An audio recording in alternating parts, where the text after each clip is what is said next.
regarde, Montréal était toujours divers. C'est pas comme depuis hier qu'il est devenu comme ça. Pour moi, ça pose pas un problème. Je sais que c'est inquiétant. Il y a des gens qui trouvent ça inquiétant. Pas pour moi.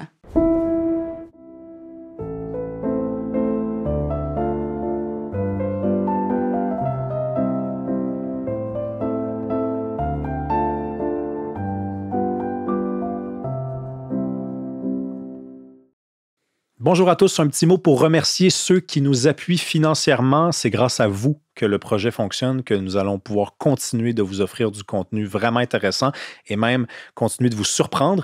Ceux qui nous suivent comme ça et qui voudraient en savoir plus, qui voudraient accéder aux épisodes également d'avance, sans publicité, il y a 2 options qui s'offrent à vous. Vous pouvez descendre comme ça le curseur sur YouTube, vous allez voir l'option rejoindre, se joindre, vous allez voir que pour une somme modique, vous allez accéder aux épisodes 3 semaines d'avance, sans publicité, et également du contenu exclusif pendant 3 mois. Sinon, on est sur Patreon également, le lien est dans la description. Merci, à bientôt. Bonjour à tous, bienvenue à un nouvel épisode d'Il reste du monde. Quand j'ai présenté le projet, il y a quelques mois déjà, j'avais dit que dans l'idéal, je recevrais des gens qui n'appartiennent pas au même camp idéologique que moi, des gens qui sont plus associés à la gauche alors qu'on me classe à droite, des gens qui sont plus fédéralistes alors que je suis un fier indépendantiste. C'est pas évident de recevoir ces gens-là parce que il faut être 2 pour danser. Hein? Sinon, vous dansez tout seul devant votre miroir. Je danse très bien. Mais j'ai invité Toula Drimonis, bonjour. Bonjour. Chroniqueuse à The Gazette. Et j'ai été surpris, Toula, que tu acceptes. Oui, parce que je le dis, c'est pas évident. C'est pas une espèce de petite attaque que je lance à ceux qui ont refusé l'invitation, mais je pense que dans un monde comme celui dans lequel on vit, les gens sont méfiants. D'ailleurs, on n'entrera pas dans les détails de notre conversation privée, mais tu avais des raisons de penser que c'était peut-être pas une bonne idée pour toi de venir. Est-ce que tu as l'impression, toi, que les gens sont méfiants aujourd'hui? Oui, puis je comprends les raisons. Je trouve que depuis la pandémie, les réseaux sociaux sont devenus vraiment très violents. Tu sais, les réactions des gens en ligne sont, de qu'est-ce que je vois de mon expérience, sont très agressifs. Okay. Je comprends la nécessité probablement de te protéger, de se protéger, puis de rester loin un peu des gens qui probablement, tu penses que sont pas ouvertes, ils n'ont pas une ouverture d'esprit d'avoir un vrai débat ou une vraie conversation. Je le comprends. Puis il y a un danger, par contre, parce que, oui, donc on se retient, on se dit « j'y irai pas » pour des bonnes raisons, des raisons que tu viens de nommer, mais à chaque fois qu'on refuse une invitation, on refuse la chance qu'il y ait peut-être un vrai dialogue. Oui, tout à fait. Puis pour moi, ça, c'est important. Avec mon travail, je sais, depuis des années, je trouve que ça appartient à ce que je fais de créer les ponts entre les communautés. J'ai écrit mes livres pour exprimer un point de vue qui est probablement pas très connu, pour expliquer un peu la perspective d'un allophone ou d'un anglophone dans un Québec qui souvent la langue, les enjeux culturels puis linguistiques sont souvent très politisés ici. Puis je trouve que je pense que même si souvent ça peut être frustrant ou une atmosphère combative, je pense que pour la grande majorité des Québécois et Québécoises, il y a quand même le respect puis l'ouverture que si on prend le temps de se parler entre eux, entre nous autres, on peut avoir un débat serein puis respectueux. Non, en tout cas, je salue le courage parce que je pense que ça prend du courage aujourd'hui pour accepter une invitation. À toi aussi parce que c'est toi qui as lancé l'invitation puis je te remercie pour ça. Je pense que moi aussi, j'étais un peu surprise parce que je pense, ça se peut que j'ai pas raison, mais il y a quand même un auditoire, un lectorat qui m'attaque souvent, puis je sais pas si ces gens-là vont être intéressés à mon perspective ou ça, c'est un mystère. C'est un mystère, effectivement, sauf que moi, si ça peut te rassurer, il y a plein de gens qui, je pense, ont compris le projet, c'est-à-dire qui écrivent dans les commentaires bravo d'inviter des gens avec qui je pense, avec qui je suis pas d'accord. Je ne suis pas d'accord avec telle personne, mais ça fait du bien de voir l'échange. Donc, moi, je savais. mais c'était, en fait, je croyais, et maintenant je sais qu'il y avait un manque, et j'essaie de le combler. Je voulais te recevoir parce que moi, j'ai l'impression que les anglophones et les francophones du Québec vivent dans deux mondes différents. Et tantôt, avant qu'on entre en onde, je t'ai demandé qu'est-ce que tu faisais à part écrire dans de Gazette, parce que je sais que ça prend pas 40 heures par semaine écrire 1 ou 2 textes dans un journal. Puis tu me dis, je travaille pour, également, j'écris pour The Walrus. Puis là, j'ai dit, c'est quoi ça? Puis là, tu me dis, mais tu sais pas c'est quoi? Puis là, j'ai dit non. Et là, encore une fois, j'avais l'impression qu'on vit dans deux mondes différents parce que The Walrus, ça semble être un truc très connu de ton côté de la clôture, alors que, écoute, peut-être que je suis un ignorant, mais de mon côté de la clôture, j'oserais croire que c'est moins connu. Garde, ça se peut qu'il y a des anglophones aussi qui connaissent pas le Walrus. Pour moi, dans mon domaine, c'est clair que je connais un peu les mensuels, puis les hebdomadaires, puis les journaux, puis anglophones. C'est normal pour moi. Mais c'est quand même un mensuel, c'est ça qu'ils ont dit? Un mensuel qui est très respecté. C'est national, c'est partout au Canada. Puis souvent, j'ai écrit sur le sujet locaux du Québec, la politique, les enjeux. Mais est-ce qu'on vit dans deux mondes différents? Non, je ne les crois pas. Je pense, oui, ça se peut qu'il y a une petite minorité de deux côtés qui vivent vraiment dans deux mondes différents, mais je pense que la plupart des Québécois et Québécoises de n'importe quelle origine, de n'importe quelle langue, vivent dans le même Québec, vivent dans un Québec qui... Regarde, je vais le dire différemment. Je pense que les anglophones du Québec et les francophones du Québec ont beaucoup plus en commun qu'un francophone du Québec puis un Français qui vient de France. Moi, je trouve ça vraiment bizarre que souvent on parle de notre cousin, pas le mien, mais les cousins de France ou les francophones d'ailleurs. C'est pas... Les liens sont pas juste la langue. Il y a des gens qui grandissent ici, qui vivent ici ensemble, qui forment les relations, les amitiés, qui sont les collègues. Pour moi, ma réalité, chaque jour, je suis entourée par les francophones puis les anglophones qui vivent dans le même monde. Mais est-ce que les anglophones, puis tu me diras après si tu estimes faire partie de la communauté anglophone. Oublie pas que moi, je représente pas toute la communauté anglophone. Non, je suis un allophone qui travaille en anglais. D'abord, mon monde est quand même anglophone, qui vivent quand même en français souvent dans un monde francophone. Tu peux poser cette question qui était en train de poser à 20 anglophones du Québec, puis ça se peut que tu vas en avoir 20 réponses différentes. Mais en même temps, si je pose la question suivante à 20 personnes qui se présentent comme anglophones, est-ce que tu regardes la télé en français? Est-ce que tu lis des livres de Michel Tremblay? Est-ce que tu écoutes Mes aïeux ou Les Trois accords? Je regarde, là, j'ai pas d'études devant moi, là, mais j'ai l'impression que si ces gens-là étaient honnêtes, ils me diraient probablement non. Alors que c'est pour ça que je reviens à la première question. Est-ce qu'on vit dans deux mondes différents? Moi, je sais que si je pose la question à 20 francophones du Québec, ben, ils vont me dire oui, j'écoute Stat, la Radio-Canada, j'ai écouté le dernier album de, je sais pas moi, des Cowboys fringants. Carl Tremblay, quand il est mort, j'ai ressenti quelque chose. Moi, je suis allé au Centre Bell quand Carl Tremblay est décédé puis qu'on lui a rendu hommage. Il n'y avait pas beaucoup d'anglophones dans la salle. Tu sais, puis ça, c'est intéressant quand même comme phénomène pour comprendre.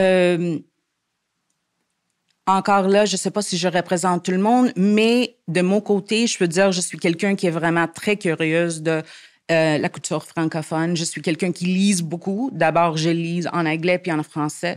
C'est comme ça que je l'ai appris, le français, en lisant les journaux, en lisant les livres en français. Je connais beaucoup des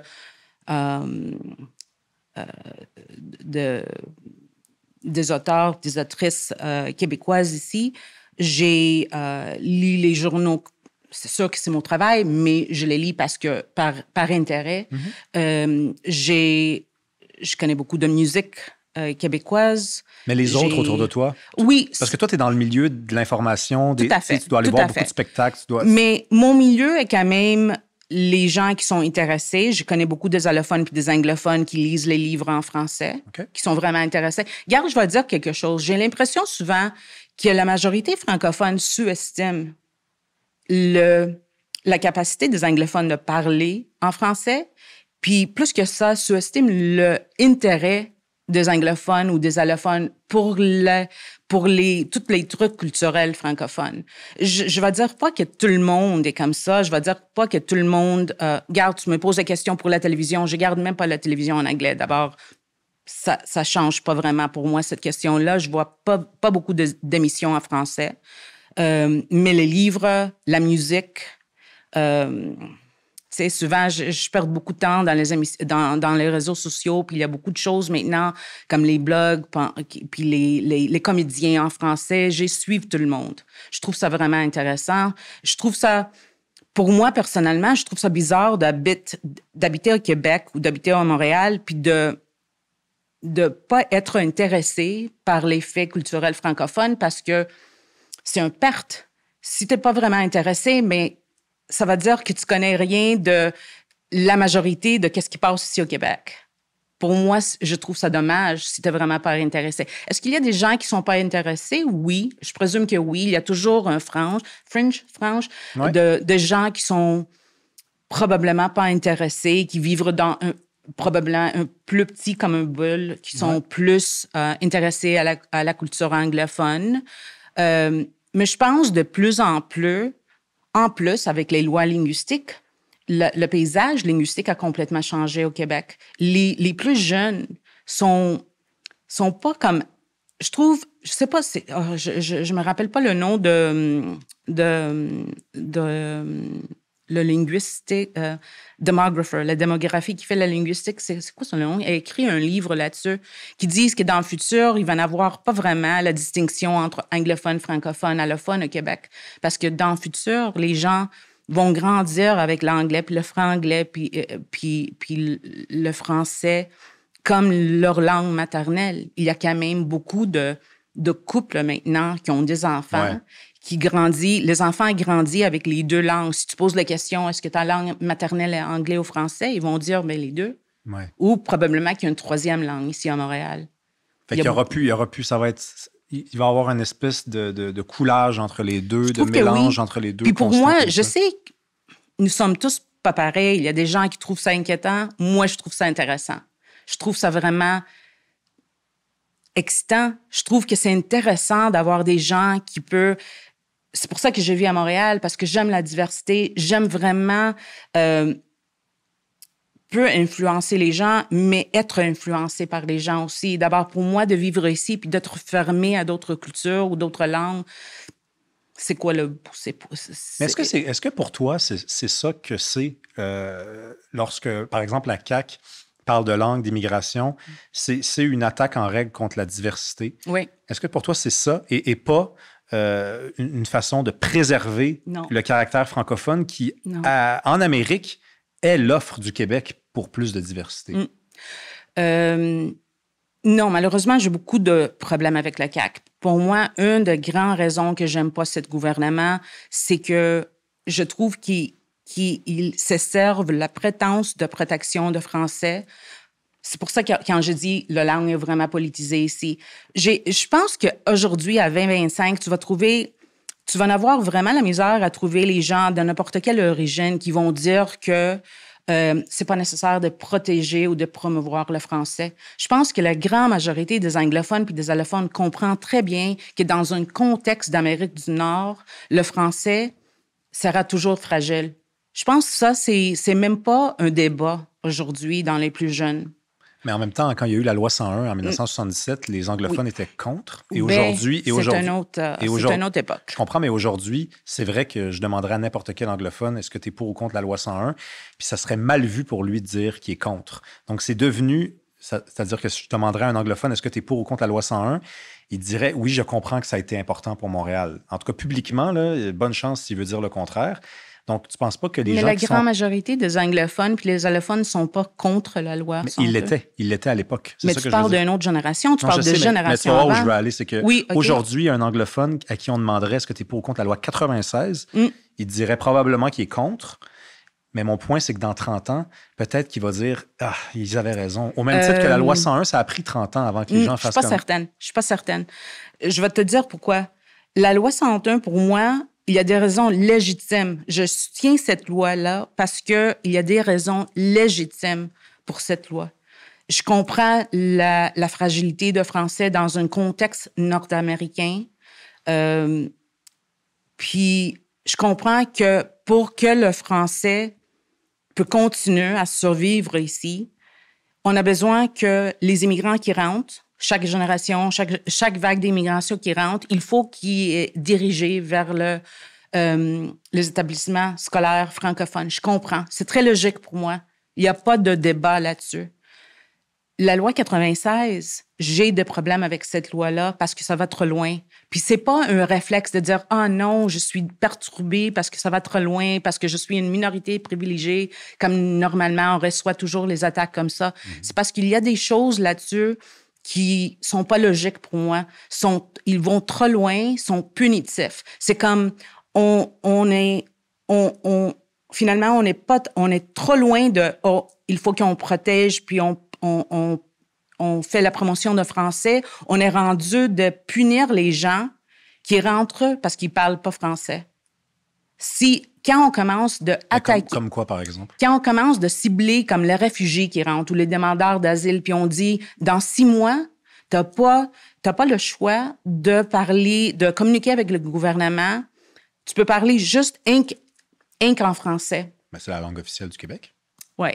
Mais si tu vas à une autre province, puis tu as la difficulté de parler en anglais, ils vont peut-être trouver des traducteurs, ils vont peut-être trouver des personnes. Il n'y a jamais quelqu'un qui travaille pour le gouvernement qui va dire « Je peux pas parler avec toi dans une autre langue parce que c'est interdit ». Je peux te dire que j'ai fait des entrevues avec les demandeurs d'asile, les réfugiés. Les gens, on parle de quand même un groupe qui est vraiment très vulnérable. Les gens avec les traumatismes, qui ont fui la guerre, la violence. Puis on demande à ces gens, on dit, je m'en fous. Si tu viens ici, dans 6 mois, t'as pas de droit. Regarde, je vais te donner un exemple. J'étais à le collectif Bienvenue, The Welcome Collective, qui est un organisme qui travaille avec les demandeurs d'asile. Puis il y avait quelqu'un, un réfugié, qui parlait espagnol. Puis il parlait pas anglais, pas français. Puis il essayait vraiment de parler avec quelqu'un dans le gouvernement, je pense pour Hydro-Québec ou je sais pas quoi, mais était un organisme de gouvernement. Puis le bénévole de l'organisme parlait espagnol. D'abord, elle a demandé à la personne, le gouvernement, de parler avec cette personne-là pour communiquer, pour aider le réfugié. Puis la personne qui travaillait pour le gouvernement a refusé parce qu'elle a dit c'est interdit, je peux pas parler avec toi en espagnol, sinon ça va devenir un problème pour moi. Je suis interdit de parler à une autre langue que le français. Pour moi, cette cas-là, c'est pas seulement une anecdote, c'est représentatif d'un gouvernement qui veut pas aider les gens, ça rendre la vie beaucoup plus difficile des gens qui rentrent ici. C'est pour ça que je dis ça punir les gens parce qu'ils parlent pas français. Mais tu es au courant, toi, là, quand même, que dans n'importe quel pays au monde, puis si tu as un exemple qui contredit ce que je veux dire, tu me le donneras, vous arrivez au jour 1, vous parlez dans la langue du gouvernement, ou s'il y en a 2 ou 3, c'est l'une des 2 ou 3. Québec, c'est français. Donc, en Chine, ça va être en mandarin. C'est jamais interdit de parler une autre langue. Si tu peux communiquer avec cette personne-là dans une autre langue... Mais ils vont pas le faire, là. En France, ils vont pas parler avec toi en arabe si tu t'appelles au gouvernement. Ils vont trouver quelqu'un. Dans plusieurs cas, dans les autres provinces canadiennes... Regarde, je peux pas parler d'autres pays. J'habite à Canada, j'habite à Québec. Ouais. Je peux dire que si tu vas dans une autre province, ils vont trouver les traducteurs pour t'aider. Pour moi, ça, c'est pas un compromis qui est illogique. Okay. C'est punitif pour toi. C'est punitif pour moi. C'est méchant. C'est méchant. Mal, mais c'est méchant. Mais je reviens à la... Parce pour moi, ça, c'est pas la protection puis la promotion de français. C'est punitif. Tu punis les gens parce qu'ils parlent pas français. Mais ça les encourage, par contre, à apprendre vite le français. C'est pas l'encouragement. Non. Quand pour moi, regarde, les humains sont les humains. Ça va contre la nature humaine. Si tu te sens pas bienvenu, si tu te sens pas comme respecté, la première chose que tu vas faire, tu vas commencer à penser, ben c'est probablement mieux pour moi de quitter ou d'aller ailleurs. Ou tu vas jamais sentir chez toi. On commence avec l'altérisation. J'ai écrit mon livre pour expliquer l'altérisation des gens. Pour moi, ces anecdotes-là sont très représentatifs de l'altérisation de gens parce que on a un gouvernement qui fait pas l'effort de... On parle souvent, on s'évante souvent de dire nous sommes les plus accueillants, le plus accueillants au monde. Je dis pas que les Québécois et les Québécois sont pas accueillants, mais pas tant que ça. Parce que quand on commence de politiser la langue, puis on n'essaie même pas d'aider les gens. Puis sur le terrain, les gens... je connais beaucoup de francophones qui sont impliqués dans ces organismes-là, qui travaillent tellement fort pour aider ces gens-là. D'abord, je connais très bien que les Québécois et les Québécoises sont accueillants puis sont ouverts à ça. Mais le gouvernement, notre politique, souvent, montre un autre visage que moi, j'aime pas. Je comprends, mais tu sais, tu as du courage de dire que les Québécois sont pas tant accueillants que ça parce que pour moi, c'est la réalité. Non, c'est correct, mais c'est parce que c'est mal vu de dire ça parce que... Au niveau des chiffres, le Québec accueille plus d'immigration que les États-Unis, au prorata de la population, plus qu'en France, puis en fait, plus que n'importe quel autre pays sur la Terre, ou presque, là, à part peut-être l'Angleterre ou les restes des provinces canadiennes. Donc, le Québec accueille plus d'immigrants que partout ailleurs dans le monde au prorata de sa population. Donc, et en passant, il y a plein d'immigrants que le Québec accueille que le Québec ne choisit pas. Donc, le Québec, par exemple... les réfugiés, le recoupement familial, le Québec ne choisit pas ces immigrants-là. Ils arrivent là. Donc, j'ai un petit malaise quand tu dis le signal qu'on envoie, c'est que vous n'êtes pas les bienvenus. Oui, mais le Québec ne leur a pas dit de venir. C'est-à-dire que le Québec est pogné avec. Et je suis d'accord avec toi que si tu es pogné avec des gens, ben, tu es toujours bien mieux de les accueillir, de leur donner l'impression qu'ils sont les bienvenus parce que ça démarre mieux la relation entre les deux. Mais c'est un peu embêtant pour le Québec de devoir être pris avec des immigrants qu'il n'a pas choisis pour la plupart. On parle quand même une minorité des gens, OK? Le Québec, quand même, a le pouvoir... 60%, je pense, de ces immigrants, il choisit. Après, il reste 40%. C'est beaucoup, 40%. Là. C'est 2 sur 5. Je pense que c'est plus que ça. C'est un peu plus élevé que ça. Je pense que c'est comme 70. Mais, OK, c'est pas nécessaire de s'obstiner sur le... 70, c'est quand même la majorité. Ça serait déjà 1 sur 3 qui ne choisit pas. C'est beaucoup, là. Bien, sont les personnes qui ne choisissent pas sont les réfugiés puis les demandeurs d'asile. Je m'excuse, mais ce sont les gens les plus vulnérables. Je trouve que c'est un débat privilégié de parler de ces gens-là comme les numéros, comme les nombres de personnes que nous choisissons pas. Ouais. Puis de dire que nous sommes accueillants parce qu'on reçoit la grande majorité. Puis je dis pas que nous n'avons pas reçu la grande majorité. Mm-hmm. Depuis le Roxham Road puis tout. Mais ça, c'est une question de géographie. Ce sont les circonstances que nous avons reçu ces gens-là, pas parce que nous sommes plus accueillants. Les gens qui ont rentré par Roxham Road, c'est pas parce que quelqu'un a dit « Hey, les Québécois sont plus accueillants. » Non, je comprends. On va rentrer par Roxham Road puis on va aller à Québec. Si on n'était pas accueillants, là... Il se ferait donner des coups de pied dans le cul là, par les Québécois qui diraient dégager. Il y aurait de la police mais nous n'avons pas vraiment le droit de faire ça. Nous avons quand même parce qu'on est accueillant. Nous avons Parce qu'on est accueillant. Ben non, c'est pas une question d'être accueillant. Mais l'Italie qui revire de bord les bateaux, là. Oui. Ils n'ont pas le droit de faire ça. Non, c'est tout à fait. Eux, ils sont moins accueillants que les Québécois. Le Québec... Fait pas ça. Jusqu'à maintenant, c'est toujours une province dans le Canada. Puis le Canada a signé les ententes internationales. C'est pas le sujet. Ça nous oblige de faire ça. Nous avons quand même les responsabilités. Oui, mais il y a des pays qui n'acceptent pas leurs responsabilités. Mais même nous, on accepte. Parce qu'on est accueillant. Parce qu'on appartient au Canada, puis nous avons les ententes. Oui. Non, je comprends, mais en tout cas, là, on s'obstine sur un détail, mais pour moi, moi, c'est important. Mais pour moi aussi. Oui, c'est tout à fait, c'est correct. Puis encore là, je veux pas que les gens disent que nous sommes pas accueillantes, parce que c'est pas vrai. Comme je te dis, je connais pas mal de gens francophones sur le terrain, les Québécoises de n'importe quelle origine, Québécois et Québécoises qui se battent chaque jour dans les organismes comme bénévoles pour aider ces gens-là. Je sais qu'il y a des gens avec les grands cœurs qui sont là pour aider. Je parle encore là, quand je parle de Québec, je parle de le gouvernement, je parle des politiques. les politiques que souvent montrent un autre visage. Puis pour moi, le gouvernement, présentement, parce qu'on est rendu loin, on a commencé avec la loi 96, ouais. Mais il y a des choses là-dessus qui sont punitives pour moi. Puis laisse faire le réfugié puis le demandeur d'asile. Je parle d'autre chose. Comment la façon que la loi a créé tellement de inquiétudes puis de confusion pour la communauté anglophone concernant les soins de santé en anglais. La plupart des gens la grande majorité des anglophones sont quand même les gens qui comprennent l'anglais. La plupart des gens... Comprennent le français, tu veux dire? Le français, désolé, oui. Le français. Comme moi, je suis quelqu'un je peux me débrouiller en français, même si je fais les fautes. C'est clair que c'est très clair que c'est ma troisième langue. Je parle pas un français parfait.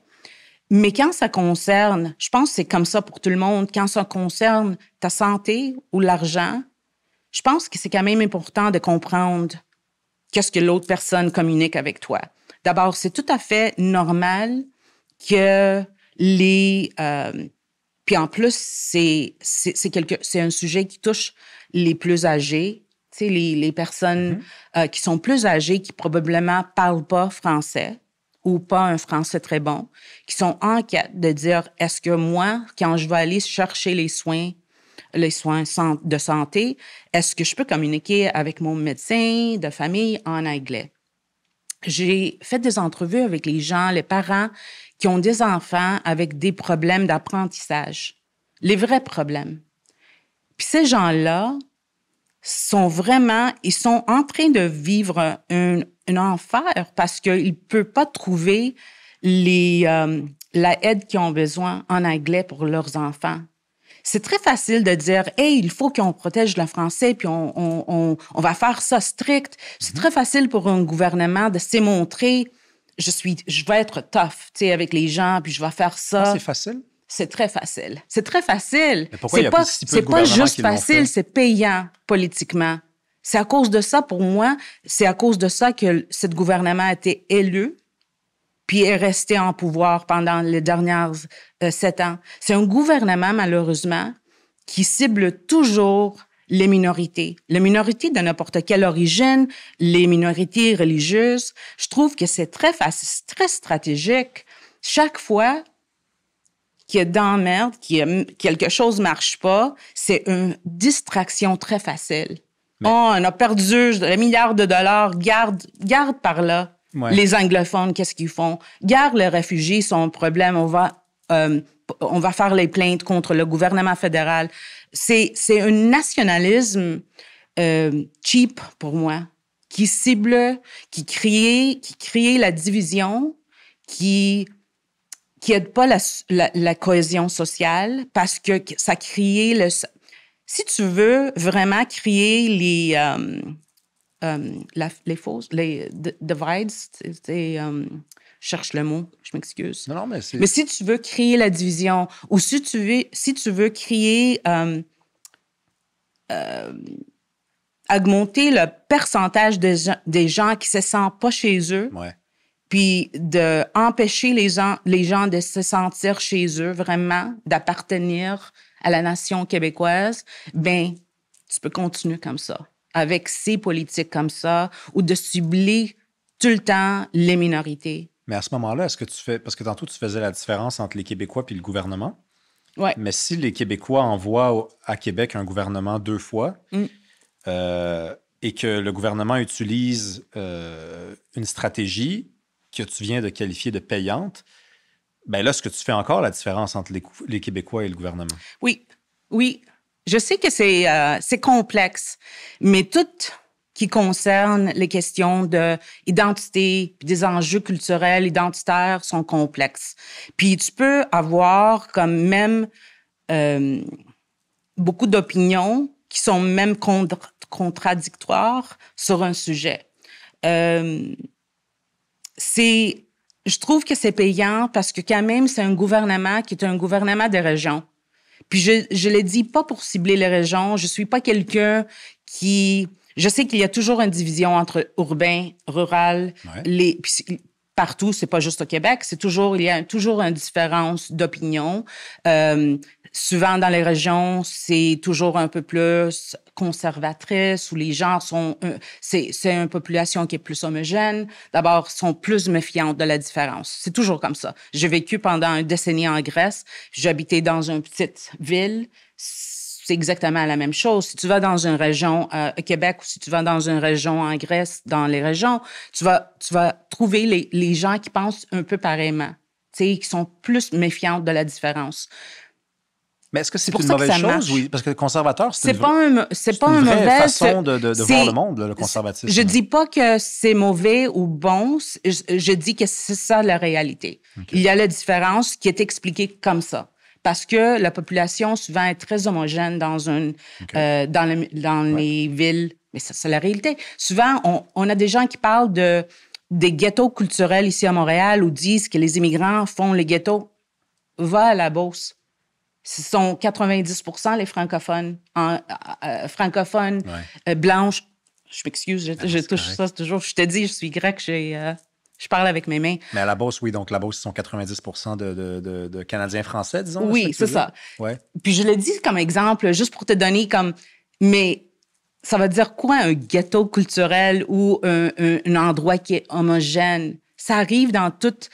Souvent, je vois les attaques quand les immigrants sont ciblés parce que je vois tout que le monde écrit sur les médias sociaux, puis je reçois les attaques, toujours. Les gens qui disent « Ah, mais vous... » Puis quand je dis « vous », je représente une journée, je vais représenter la communauté anglophone. L'autre jour, je représente l'immigration. Je suis quand même un enfant des immigrants. L'autre jour, je représente les Grecs. Puis je suis toujours ciblée comme « Ah, vous voulez pas s'intégrer comme il faut. » Vous intégrez, oui. Oui, vous intégrez pas comme il faut. Ouais. Parce qu'il y a comme une directive qu'il faut qu'on s'intègre d'une façon spécifique. Mais c'est partout pareil, ça? Oui, puis non. Non? Non, mais, pas nécessairement. Mais partout dans le monde, il y a une majorité historique. Il y a un noyau autour duquel des gens de partout dans le monde peuvent... et certains mieux que d'autres, pour des raisons qui sont des fois de confession religieuse, philosophique, s'intégrer. Est-ce que tu étais en train de comparer, mettons, Parc Extension et la Beauce? Parce que la Beauce, c'est un noyau de descendants des premiers colons de la Nouvelle-France. Là. C'est des gens dont les racines remontent au 17e siècle ici. Là. Je veux dire, ce sont des gens qui ont juste ici... comme lieu où ils peuvent dire je viens d'ici, alors que quand vous venez, par exemple, de la Jamaïque, tu repars l'été en Jamaïque, tu te sens chez toi, tu reviens ici, tu te sens aussi chez toi, mais tu n'as pas deux chez toi là, quand tu es un Beauceron puis que tu as grandi en Beauce puis que tu habites en Beauce. Moi, je vois vraiment une grosse différence. Là. Je comprends qu'est-ce que tu veux dire, mais moi, quand je compare, je ne veux pas comparer l'historique ou le sentiment. Oui puis non, parce que quand tu es quelqu'un qui te sent fièrement québécoise, puis presque chaque jour, quand j'ai critique, parce que c'est mon métier quand même, de critiquer le gouvernement, de critiquer la politique, de parler des enjeux culturels, chaque fois que je critique, je te dis, il n'y a pas un jour où je ne reçois pas un commentaire de quelqu'un qui va dire « Toi, tu n'es pas un vrai Québécoise ». Parce que ton nom est Drémonis puis pas Tremblay ou n'importe quoi. Toi, tu n'es pas un vrai Québécoise parce que tu travailles en anglais. Toi, tu n'es pas un vrai Québécoise parce que ta langue maternelle est grecque. Non, c'est sûr que ça fait mal. C'est blessant. C'est blessant, puis je pense que ça laisse des traces. Parce que, sûrement. Parce que moi, je te suis sur les réseaux sociaux, puis c'est quelque chose que tu réponds à ces gens-là. Pas toujours. Pas toujours. Non. Tu pourrais pas perdre toute ma journée à répondre à ces gens-là. Mais une fois de temps en temps, tu le fais. Oui. Puis tu peux même dénoncer, des fois. Oui. Donc, ça, je pense que ça va te marquer à vie. Après, je t'écoute parler, puis moi, j'oserais pas dire que tu n'es pas québécoise sur la base de ton nom de famille, puis sur la base du fait que tu travailles en anglais. Pour moi, ce n'est pas des arguments qui me permettent de dire ça. Par contre, si tu me dis qu'il n'y a pas de majorité historique au Québec, que le français, c'est une langue comme une autre, le Québec devrait accueillir tout le monde sur la terre, puis ça va être possible, puis le Québec va demeurer francophone. Ben là, à un moment donné, je vais commencer à faire je sais pas c'est quoi le Québec pour toi. Parce que moi, le Québec pour moi, sans dire que c'est figé, il y a des bases, il y a des fondations. Tu sais, une fondation, tu détruis pas ça sans détruire la maison. Hein? Quand on bâtit une maison, puis qu'on enlève les fondations, il faut reconstruire une nouvelle maison. Donc, moi, j'ai pas ce projet-là de société. Là. Pour moi, idéalement, on bâtirait pas une nouvelle maison. C'est quoi le Québec pour toi? Mon chez-moi, c'est ma maison. C'est comment je peux décrire le Québec? Je suis née ici. Je suis une Québécoise. Je pense que Mais c'est quoi? C'est une question très personnelle.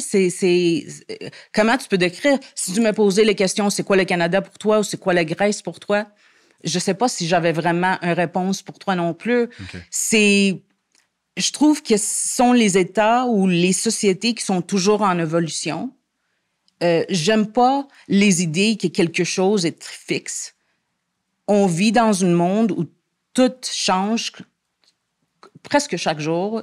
Ouais. La société évolue. Puis je pense que c'est nécessaire pour nous d'évoluer avec ces changements-là. Ça va dire pas... Je m'obstine pas pour dire qu'il n'y a pas une société historique ici francophone.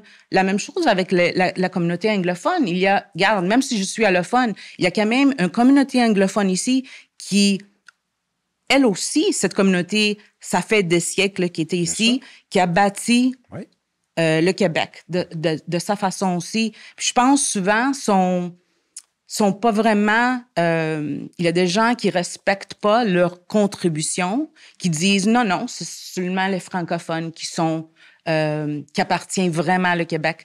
Puis comme quelqu'un qui est issu de l'immigration, quelqu'un qui est quand même un enfant d'immigrants, j'ai vraiment la misère aussi de gens qui disent toi, tu as plus de légitimité ou ton opinion a plus de légitimité que la mienne. Je dis pas que tu dis ça, mais il y a des gens qui me disent ça presque chaque jour. En même temps, tout là, je t'ai demandé c'était quoi le Québec, puis t'as pas répondu. Là. Puis ces gens-là, peut-être qu'ils ont une réponse.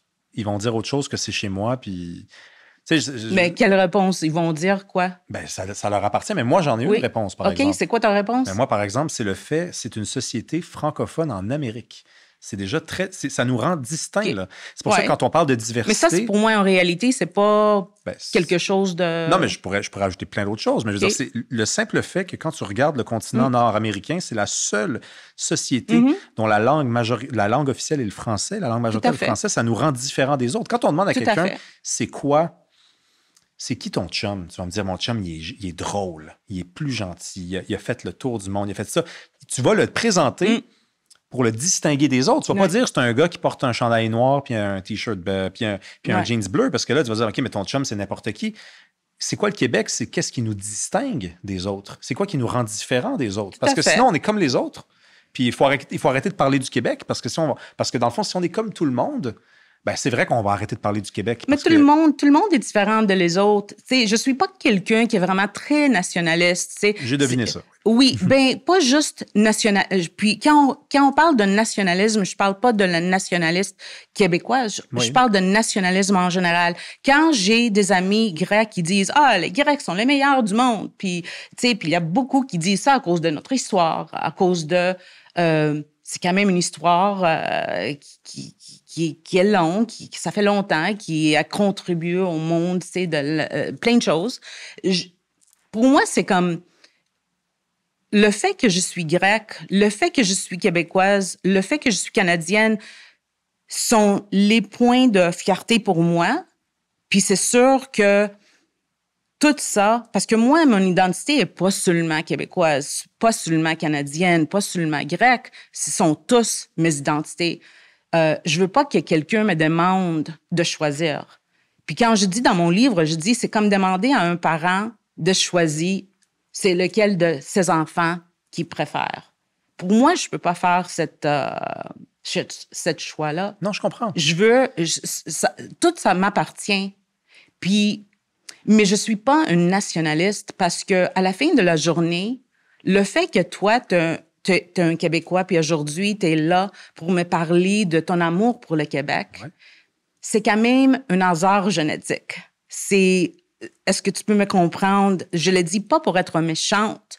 Je dis que le fait que tu es né ici, puis pas à l'autre bout de la frontière, aux États-Unis ou dans une autre province, c'est vraiment un hasard. C'est parce que tes parents sont ici, tu as grandi ici. D'abord, tu appartiens à la nation québécoise, puis tu as un sens d'appartenance, puis un amour pour le Québec parce que tu as grandi ici. C'est la même raison que j'ai pour me sentir, même s'il y a des gens qui me disent, puis toi, t'as pas ce débat-là, t'as jamais de t'obstiner avec quelqu'un qui te dise que t'es pas un vrai Québécois.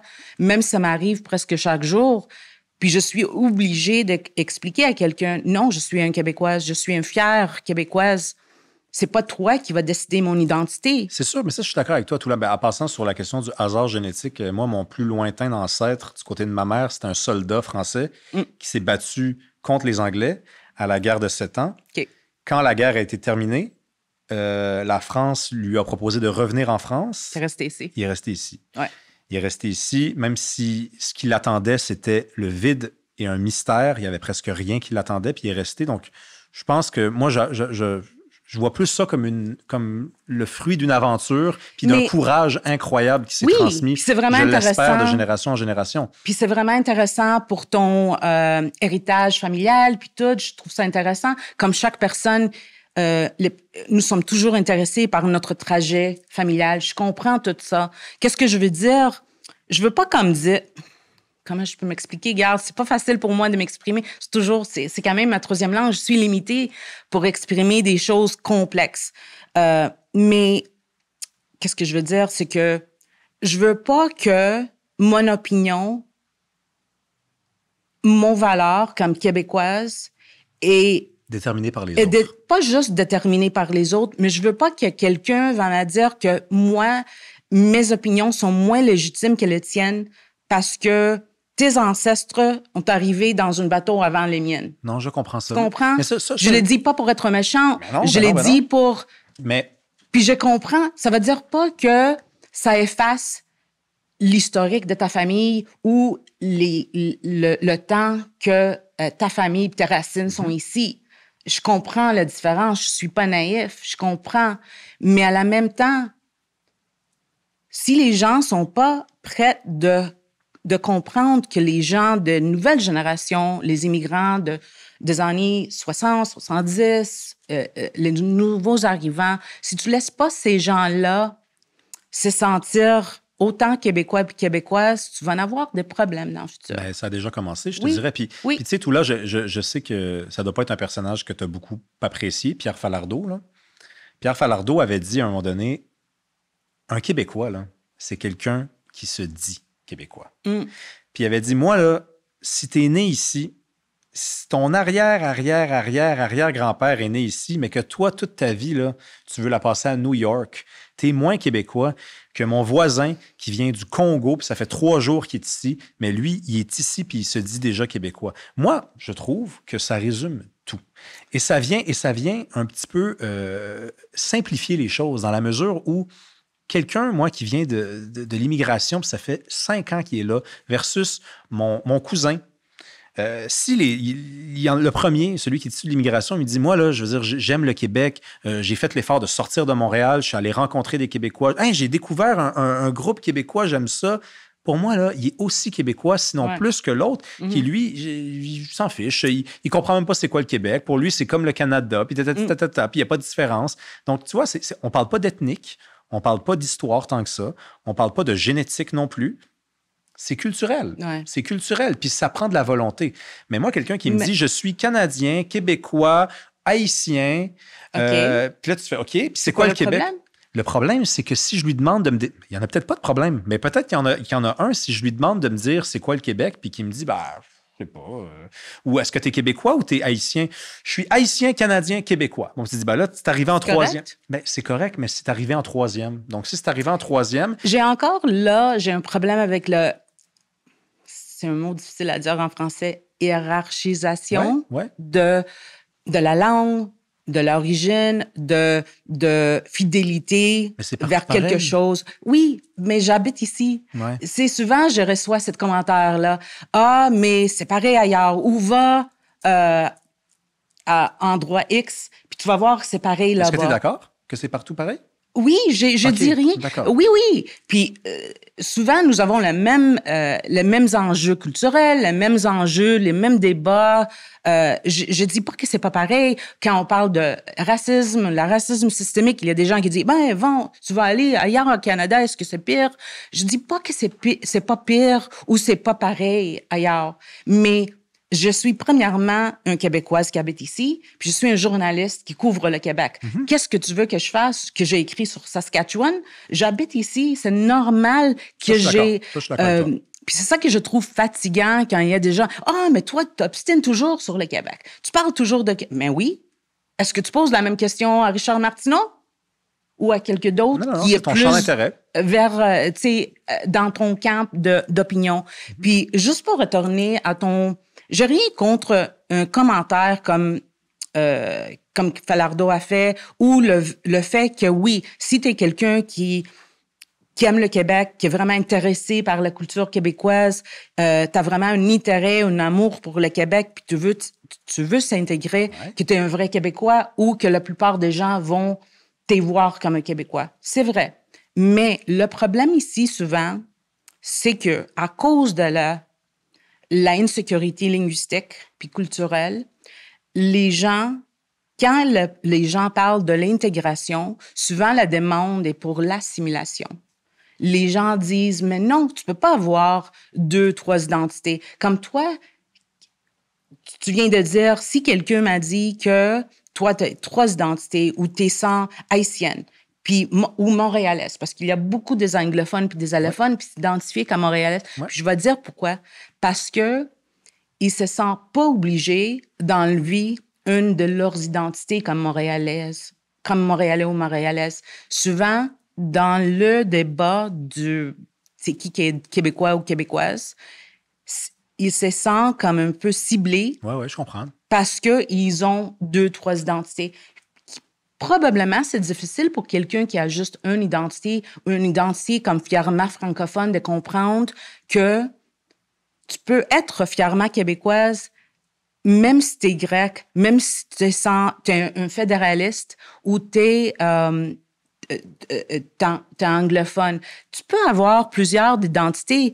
Puis comme les enfants, eux, ça n'empêche pas l'amour pour l'autre. J'ai vraiment la misère à comprendre les gens qui disent qu'il faut que tu choisis ou ça dilue un peu ton fidélité vers le Québec si tu te sens quand même de notre origine des fois, il y a des culturelle. situations où moi, je trouve que ça devient évident que il y a un choix à faire entre les deux identités. Comme? Quand il y a le référendum sur la souveraineté. Mais ça, c'est pas... Est-ce que tu penses que c'est vraiment un enjeu culturel, ça? Non, je te parle pas de culture. Je te dis juste que si tu es Québécois puis tu es Canadien, le jour d'un vote sur la souveraineté, il faut que tu choisisses si tu es Québécois ou si tu es Canadien. Ça, c'est sûr. Mais attends, mais revenons à cette personne dont je te parlais qui me dit, bon, moi, je suis haïtien, je suis Canadien, je suis Québécois. Tu sais, moi, je suis Québécois. Et tout l'amour que j'ai d'un point de vue identitaire, je le donne au Québec. Okay. Est-ce que la personne qui a 3 identités, elle est capable de donner 3 fois plus d'amour que moi ou elle ne divise pas l'amour que je donne en 3? Non, je crois pas ça. C'est l'un ou l'autre. Oui, non, je pense que tu es capable. C'est pour ça que j'ai donné l'exemple des enfants. Un parent vers des enfants. Parce que, est-ce que tu poses cette question à un parent? Choisis tes enfants. Si tu as 3 enfants, il faut que tu choisis lequel est ton préféré. Ouais. Puis, est-ce que ça va dire que si tu as 3 enfants, tu as moins d'amour pour le 2e enfant ou le 3e enfant parce que tu as tout donné à la première enfant? Sur la question, tu as raison, tu marques un point. Oui. Non, mais tu marques un point sur la question de l'amour. Par contre, si tu as 3 enfants versus si tu en as 1 ou 2, et ça, tous les parents qui ont beaucoup d'enfants vont te le dire, ils portent pas la même attention aux 3. Il y en a 1 ou 2. Ça dépend des moments qui est un petit peu négligé. Parce que, écoute, il y a 24 heures dans une journée, il y a 7 jours dans une semaine. Non, mais c'est un peu ça avec l'identité. C'est-à-dire qu'à un moment donné, il y a une identité. Mais l'identité est très complexe, OK? C'est très complexe. Puis je pense que... Je m'excuse, je voulais pas t'arrêter. C'est juste que tantôt, tu parlais de hiérarchisation. Oui. C'est même pas moi qui décide de faire ça. Si je demande à quelqu'un de se présenter et que Québécois arrive après Haïtien, c'est lui qui hiérarchise. C'est pas moi. C'est lui qui me dit pas québécois en premier puis qui me dit haïtien en premier, même s'il habite ici puis qu'il n'est jamais allé en Haïti, soit dit en passant. Mais est-ce que tu as posé les questions? Est-ce que c'est lui qui s'identifie comme ça? Ou oui, c'est la question que je lui pose. Bonjour, oui, comment tu t'identifies? Mais à cause de quoi? Parce que souvent, si tu poses la question, il y a des gens qui m'ont dit que... Parce que je pose souvent les questions ça parce que je trouve ça intéressant. Tu sais, les débats concernant l'identité, je trouve ça vraiment fascinant pour moi. Tu as écrit un livre là-dessus. Exactement. D'abord, j'ai posé des questions. Puis il y a des gens qui me disent, je me sens comme j'ai pas le droit de m'identifier comme québécoise parce que non, c'est pas pour moi ça. C'est pour les francophones. Si t'es pas francophone né ici, t'es pas vraiment une québécoise. Il y a des gens qui disent ça, même s'ils sont nés ici, mais parce que ils ont une origine culturelle d'une autre, je sais pas, d'immigration. Ils se sentent pas comme à l'aise de dire qu'ils sont les Québécoises. Parce que, prends mon cas. Mm-hmm. Presque chaque jour, il y a toujours quelqu'un qui va dire « Non, t'es pas un vrai Québécoise. » Moi, j'ai une personnalité et un caractère qui aime pas trop de me dire qu'est-ce que je vais faire. Puis je m'obstine avec ces gens-là. Puis je me sens pas vraiment moins québécoise parce qu'il y a des gens qui disent que je suis pas québécoise. Mais si t'as un... Pour vrai? Pour vrai, ça? Oh, vrai. Ça pas... Non, mais... 100%. Ça n'a pas réussi à... Non, parce que je vais te dire pourquoi. Est-ce que c'est frustrant? Puis est-ce que c'est... ça me rend un peu amère? T'sais, oui, c'est clair. Mais j'ai la capacité de distinguer entre, premièrement, les gens en ligne sont les pires des pires. Ce sont un pourcentage des gens... Quand on parle des franges, des minorités des deux côtés, on parle d'une minorité qui est vraiment frustrée. Ces gens sont un peu violents, un peu... sont méchants. Je pense il y a quand même un 5 10 de la population que probablement je vais être pas capable d'avoir un débat ou une vraie conversation avec parce que ils sont très violents contre moi. Mais je comprends la différence entre ces gens-là puis la grande majorité du Québec, de Québécois puis Québécoises, parce que c'est ma réalité. Ma réalité, quand je quitte mon ordi, puis je rentre dans la vie, tu sais, je sors de ma maison pour faire parler avec mes amis, faire ma vie sociale, que je suis entourée avec les amis puis les gens que je connais qui sont francophones, anglophones, allophones. Je sais que ma réalité quotidienne est très différente de qu'est-ce que je vois ou qu'est-ce que j'attends en ligne. D'abord, le contrat entre les deux m'empêche de devenir comme frustrée ou amère. Parce que je comprends que ma réalité est tellement différente. Ma réalité, les gens autour de moi sont très gentils, sont très compréhensifs, sont ouverts à le débat. Mais je comprends aussi les gens de dire moi, je me sens pas québécois ou québécoise parce que, ils me laissent pas sentir comme ça. Je vois les débats souvent de quelques chroniqueurs ou quelques politiciens qui disent « nous avons un problème. Il y a des gens qui se sentent pas vraiment des Québécois. » Est-ce que tu poses des bonnes questions? Est-ce que tu poses... Je me souviens une fois, j'avais fait une entrevue avec une jeune femme qui porte les hijabs. Puis il m'a dit une chose que je trouvais ça tellement triste. Il m'a dit « Moi, j'aime le Québec, mais je suis pas certaine que le Québec m'aime. Mm-hmm. » Puis je trouvais ça vraiment triste pour elle. C'est une femme qui est née ici, mais à cause de la loi 21, à cause de les lois qui l'empêchent de vivre comme ils veulent, elle se sent pas vraiment québécoise. Mais ça, je comprends. Ça, c'est un truc qui est triste. Parce que moi, j'ai enseigné pendant des années dans des écoles secondaires multiethniques dans la région de Montréal. Mm-hmm. Puis quand il y avait des journées multiculturelles où les jeunes pouvaient arriver avec un drapeau, ou même des journées, même des semaines interculturelles où on pouvait célébrer, il n'y avait jamais aucune place qui était donnée au Québec. J'ai jamais vu un jeune avec un drapeau du Québec. J'ai jamais vu dans la musique qui était écoutée dans les soirées dansantes, dans les bals, dehors, quand il y avait de la musique le vendredi, il n'y avait jamais de musique. Puis là, j'en parlais avec des gens autour de moi, puis les gens me disaient, mais qu'est-ce que, tu sais, c'est sûr, ils se sentent exclus. Et là, je me disais, ouais, mais attends une minute, là, s'ils se sentent exclus, on ne va jamais en sortir. Ça veut dire, est-ce que c'est à qui la responsabilité à un moment donné? Parce que qu'est-ce qu'on peut faire concrètement pour leur donner le goût d'être ici? Ils ont été accueillis. moi, je sais que pour la plupart des gens que je connais, puis là, évidemment, c'est pas de la science parce que c'est mon entourage, mais la plupart des gens que je connais, ils ont la même vision que moi de ce que c'est qu'un Québécois. C'est la vision que je t'ai présentée tantôt. Si tu me le dis que tu es Québécois puis que tu aimes le Québec, c'est réglé, c'est fini. Il n'y a rien. Je te demande pas d'où tu viens. Je te demande pas c'est quoi ton code génétique. Je te fais pas passer de test des valeurs. Si tu me dis ça, c'est suffisant. Mais il y a des gens à qui on dit, dis-le moi, puis ils me disent, je te le dirai pas. Puis là, tu dis, mais c'est toi qui as décidé, mon ami. Tu avais l'occasion de le faire. Rémi, parce que c'est pas simpliste. Oui, je comprends qu'est-ce que tu veux dire. Si tu poses la question puis quelqu'un dit oui, je me sens québécois, c'est fini, t'es un Québécois, t'es une Québécoise. Mais pour une grande majorité ici au Québec, le sens d'appartenance, c'est comme, comment je peux dire, il faut que, comme l'intégration, il faut que ça il se fait sur les termes un peu rigides. Puis t'as mentionné comme avant les fédéralistes, que ça pose un problème. Si pour plusieurs de Québécois ici, si tu es un fédéraliste, t'es pas un vrai Québécois. Ou t'es traité comme un traître. Comme, je les vois, de deux côtés. C'est pas la même chose comme il y a des gens qui pensent que le mouvement souverainiste est quelque chose de très mauvais. Moi, je trouve que c'est juste un bout légitime, c'est un mouvement politique légitime. Si tu pourrais aussi d'avoir un oui dans le futur, je sais pas. Mais jusqu'à maintenant, ça n'a pas marché. Non, ça n'a pas marché, effectivement. On a eu 2 référendums. Mais la façon que tu as parlé de ce sujet-là, que tu as dit, ça pose un problème si tu es un Québécoise puis tu es un fédéraliste. Non, c'est pas ça que j'ai dit. Mais tu as dit que ça empêche quelque chose, Non, mais j'ai dit que des fois, les deux n'étaient pas possibles parce que lorsqu'il faut choisir, puis c'est arrivé 2 fois dans l'histoire du Québec, ben, en réalité, quand tu votais non, tu choisissais le Canada. Tu choisissais de rester dans le Canada. Fait que tu choisissais... Mais ça veut dire pas que ces gens-là sont moins Québécois ou Québécoises? Non, mais en fait, ils choisissent leur identité canadienne.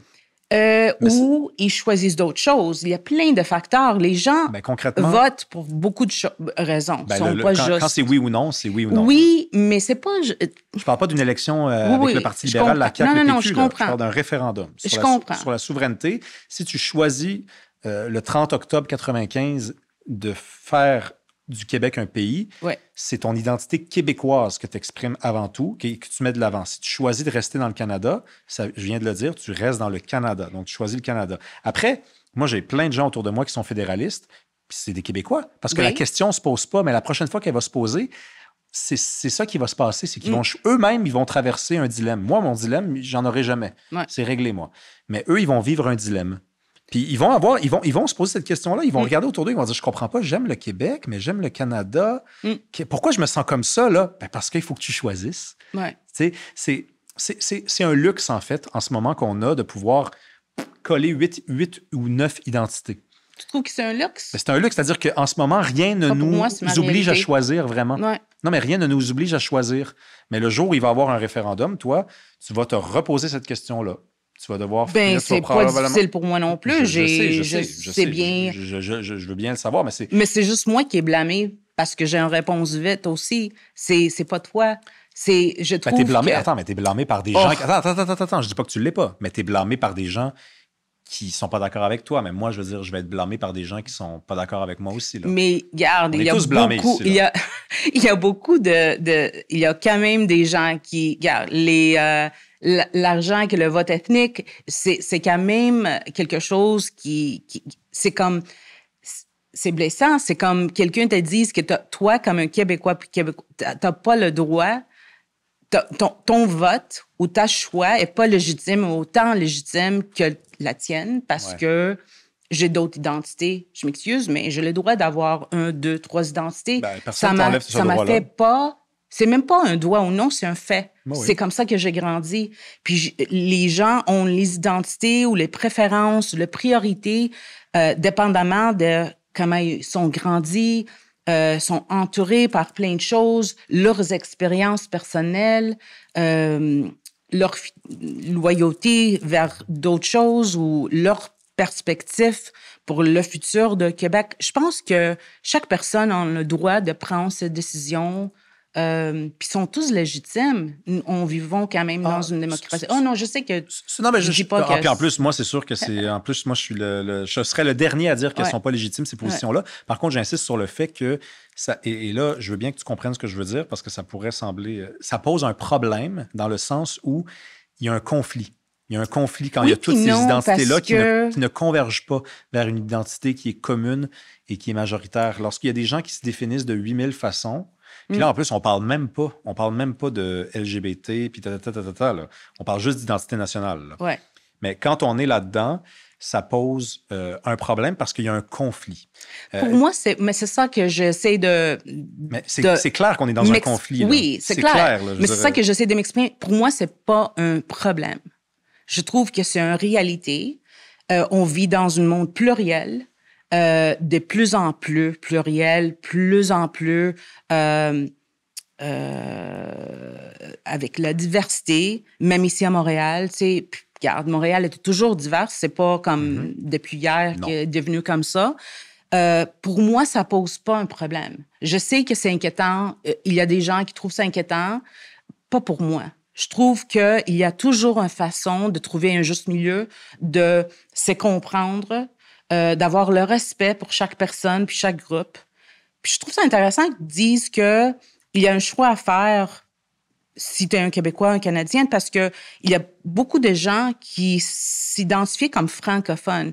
Puis il y a beaucoup de personnes francophones qui sont les fiers francophones qui prennent la décision de rester au Canada parce qu'ils trouvent que c'est la meilleure façon de protéger le français. C'est pour ça que je dis, c'est sûr que tu n'es pas d'accord parce que tu as pris déjà ton décision de dire que je suis une indépendantiste. Ah oui, non, mais en fait, mon opinion, elle est fondée sur des faits. Là. Le français recule au Canada. Partout. Et encore plus, évidemment, en Ontario, en Alberta, au Nouveau-Brunswick. D'ailleurs, au Nouveau-Brunswick, leur premier ministre, il ne parlait même pas français quand il a été nommé. 30% de la population parle français. Oui, mais c'est un fait, ça. C'est un fait. Ouais. Et puis, je m'obstine pas sur ça. Ouais. Mais à la même temps, dans un contexte d'Amérique du Nord, je suis pas convaincue qu'un Québec indépendante serait dans une meilleure position de protéger le français. Parce que tu vas continuer quand même de vivre dans une Amérique du Nord qui est vraiment anglicisée, avec le pouvoir d'anglais. Puis ça, mais les immigrants qui vont venir ici, ils vont savoir que c'est... Ils vont faire quoi? Ils vont rentrer dans l'école francophone comme ils font aujourd'hui. Oui. Nous avons déjà un système qui marche très bien. Oui, mais sauf que les parents, par exemple, parce que c'est les enfants qui vont à l'école, là. Oui. Mais les parents qui viennent mettons, 30 ans, 35, 40 ans, ils ne viendront pas dans une société qui est la société actuelle où on leur dit il y a le français et il y a aussi l'anglais et ils choisiront pas l'anglais parce que c'est la langue la plus simple à choisir quand tu es dans cette situation-là. Ils n'auront le choix que de choisir le français parce que il n'y aura plus d'ambiguïté.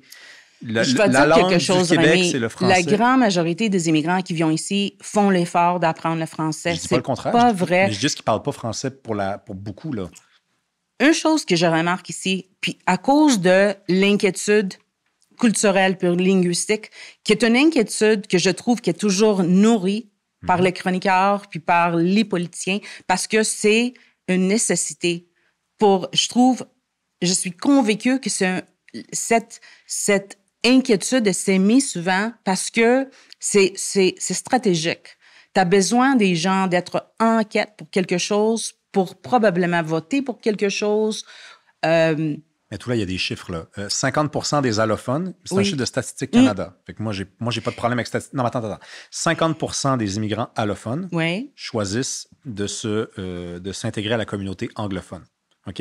Ça, c'est un chiffre de ici au Québec. Au Québec. C'est pas vrai. Le transfert linguistique est beaucoup plus élevé. Les allophones, c'est 50% vers le français. Non, c'est plus élevé que ça. Non, mais attends. C'est pas 50. C'est pas plus élevé en anglais qu'en français. C'est 50%. Non, je dis c'est plus élevé vers le français, mais non. Si tu gardes le dernier chiffre... Des allophones. Oui, les allophones. Donc, il ne faut pas prendre les immigrants francophones qui s'intègrent à la communauté. Les allophones. Ceux qui ne parlent ni français ni anglais.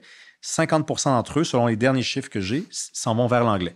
Écoute, je mettrai dans les commentaires là, ou dans la description de la vidéo le lien vers l'étude ou le recensement que j'évoque. Mais à ce moment-là, c'est pas une question de... C'est les chroniqueurs de ci, puis les ça, puis les ci. Là. Le chiffre, c'est le chiffre. OK? C'est toujours une question de perception puis de perspective. Il y a plus d'allophones et d'anglophones qui parlent français maintenant que jamais dans l'histoire du Québec. Ça, c'est la réalité aussi. Ça, c'est une réalité aussi. Il y a plus d'immigrants qu'avant, oui, effectivement. Oui, mais les allophones et les anglophones aussi. Le pourcentage des allophones et des anglophones... Tu parles de pourcentage? Oui, okay. Bien, je parle en général. Il y a plus de gens qui parlent français au Québec que jamais. Ben ça, non, c'est la réalité. Non, mais ça, c'est pas... Non, attends, c'est la réalité. En nombre absolu? Oui. OK, mais moi, c'est le pourcentage qui est important. C'est pas le nombre absolu. Est-ce qu'on va retourner comme vers... mais si on parle de la société francophone quand... Si 80 de la population parle français, oui. OK, puis que la population est de 5 millions de personnes, OK, c'est pas la même affaire que si 70 de la population parle français puis qu'on est rendu 10 millions. Là, tu vas me dire, il y a plus de francophones qu'avant. Oui, mais la proportion baisse. C'est ça qui est inquiétant. Mais moi, c'est pour ça que je regarde. En statistique, je me rappelle que c'est pas mal ça qui est important. Pour moi, pas pour moi, les statistiques montrent clairement qu'il y a plus de gens qui parlent français que jamais. Oui, parce que c'est en nombre absolu. Mais ça marche très bien. La loi 101 a réglé un problème fondamental ici. Les gens sont obligés de rentrer. Puis si tu vois les immigrants, la deuxième ou la troisième génération, tu vois les Québécois et les Québécoises avec l'accent parfait, francophone. Toi, tu as renseigné, est-ce que tu doutes que ces gens-là parlent français? Non. Les jeunes? Non. C'est ça. Non. Je pense il y a un manque de patience ici souvent parce qu'on parle souvent de ces inquiétudes-là parce que les gens sont un peu en mode panique. On va perdre le français, on va perdre le français. Puis je comprends pourquoi nous avons cette inquiétude-là puis l'insécurité. Mais à cause qu'on manque la patience, souvent on oublie que l'intégration puis l'apprentissage de langue, mais plus l'intégration, c'est pas l'affaire d'une génération. Souvent, c'est une affaire de 2-3 générations. Ça prend du temps. Les gens s'intègrent, mais ça prend du temps. La première génération des immigrants se sent toujours un peu plus fidèles vers leur communauté culturelle. C'est toujours comme ça. La deuxième, tu vas voir, comme mes parents étaient fidèles vers même si c'était les gens avec pas beaucoup d'éducation qui ont appris de parler anglais et français, c'est sûr qu'ils se sentirent plus grecs. La deuxième génération, moi, j'habite à Saint-Henri. Est-ce qu'il y a d'autres Grecs qui habitent dans mon coin? J'ai aucune idée. Je m'en fous, vraiment. Si je tombe sur un Grec, ça m'a fait plaisir, mais ça change rien pour moi. Je me sens pas... C'est une partie de mon identité, mais dans ma vie quotidienne, comme Montréalaise, comme Québécoise, j'ai beaucoup d'identité. Si j'avais des enfants, la 3e génération, la 4e génération, ils vont sentir beaucoup plus québécoises que d'autres choses. C'est normal, c'est toujours comment l'immigration marche. Puis la réalité, je vais te dire une chose avant qu'on quitte, on a plus de temps, mais t'as dit que, ou probablement t'as pas dit, mais la réalité, c'est que on a besoin d'immigration. Si on aime ou on n'aime pas, on a besoin d'immigration. On a un taux de natalité qui est trop bas. On a une population vieillissante. Dans quelques dans quelques années, ça se peut que ça arrive déjà, ils vont avoir plus de gens qui prennent leur retraite, qui rentrent dans le marché du travail. La réalité, le fait qu'on peut pas comme débattre, c'est qu'on a besoin de l'immigration. Qu'est-ce qu'on peut faire?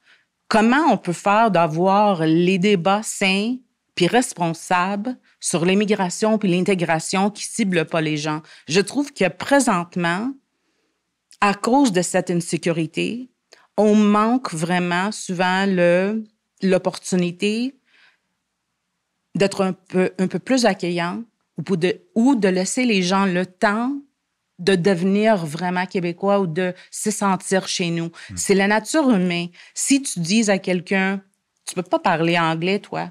Comment? Tu sais, on parle souvent de la minorité anglophone. Même ça, sa légitimité comme minorité linguistique est souvent remise en question ici, que je trouve ça bizarre, parce que c'est une minorité linguistique. Mais il y a des gens qui disent non, les anglophones ne sont pas une minorité linguistique, sont une majorité qui appartient au reste du Canada. Parce que souvent, les gens confondent le statut majoritaire de la langue anglaise dans le Canada avec la minorité anglophone du Québec. Les deux sont complètement différents. La minorité anglophone est quand même une minorité. Moi, je comprends, sauf que je préfère être un anglophone à Montréal que d'être un francophone au Canada. Je dis pas que c'est pas vrai, puis j'ai écrit pas mal de textes, moi, puis j'ai fait des entrevues avec les francophones au reste du Canada qui sont en train de battre pour les institutions. Avec des programmes, je suis tout à fait d'accord avec toi, Rémi, mais qu'est-ce qu'on va faire? Est-ce que on est obligé de punir la communauté anglophone ici pour rendre justice aux francophones au reste du Canada, ou on peut travailler ensemble pour s'assurer que les francophones dans le reste du Canada ont les opportunités? Je te dirais, tout là, on n'est pas obligé de les punir. On peut travailler avec eux, mais on peut aussi froncer les sourcils quand on entend certaines complaintes de la part de cette communauté-là. Je veux dire, quand j'entends dire, par exemple, que y a des atteintes dans leurs droits.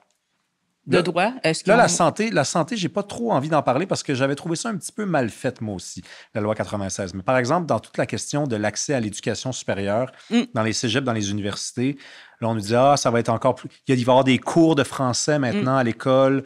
On veut définancer l'agrandissement du cégep Dawson, qui est le plus gros cégep au Québec.